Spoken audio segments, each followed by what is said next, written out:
تعزیہ داری کے خلاف کبھی لفظ بھی نہیں سنا. تو دیکھو یہ سب تو عالم ہے نا آپ کے سامنے کیا ہے. تو اس طرح سے اگر ہم دلائل آپ کے سامنے پیش کریں تو بے شمار عالم ہوتے ہیں تعزیہ داری کی تائید میں. اب جب آپ کو بتایا نہیں جائے گا تو آپ کیا سمجھیں گے صحیح کیا ہے. لیکن ہمارا تو یہ کہنا ہے کہ صوفیاء کرام کی تائید ہمارے لیے کافی ہے. ہم زیادہ بحث نہیں چاہیے. یہ دلائل تو میں نے آپ کے لیے رکھا ہے کہ آپ کو سمجھانا. ہمارے لیے تو کافی ہے.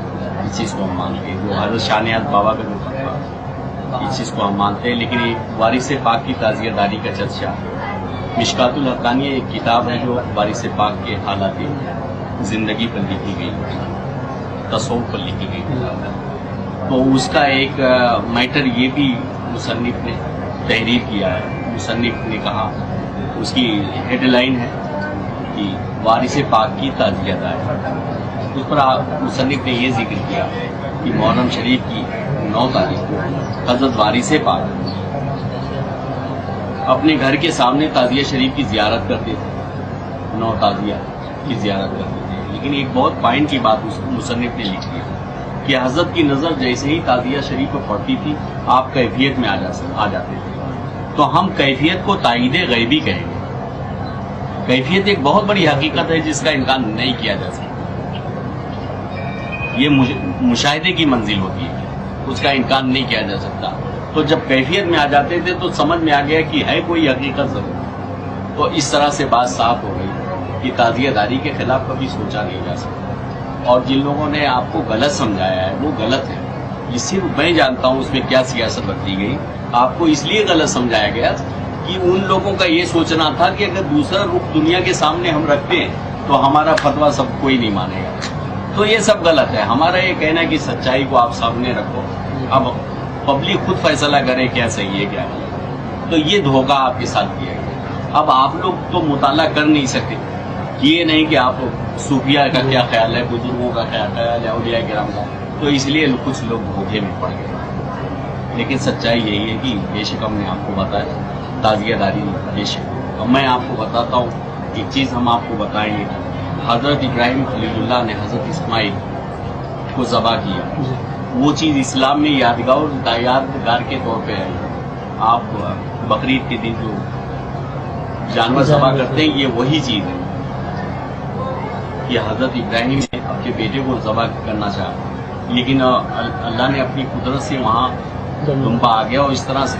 تو وہ اس یادگار کو یادگار بنانے کے لیے اسلام میں وہ تصور آیا کہ جانور ذبح کرو. تو دیکھو ایک یادگار تھی, اس یادگار کے طور پر قربانی.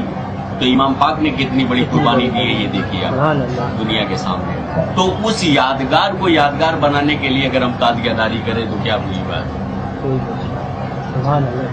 اور ہم تو یہ جانتے ہیں کہ اہل بیت کی محبت اور ہم تو ایمان سمجھتے ہیں.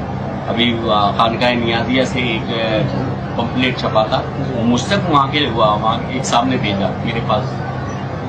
وہ معلوم نہیں کیسے مجھے جان گئے. تو میرے پتے پہ انہوں نے بھیجا. مجھے بڑی خوشی ہوئی کہ بہت اچھی بات ہے. تو ان کو سمجھ میں یہ آیا ہوگا کہ تعزیہ داری پہ گل صاحب بڑا کام کر رہے ہیں. تو کچھ ہماری جو ریسرچ ہے, ہماری تحقیق, وہ بھی ان تک پہنچ.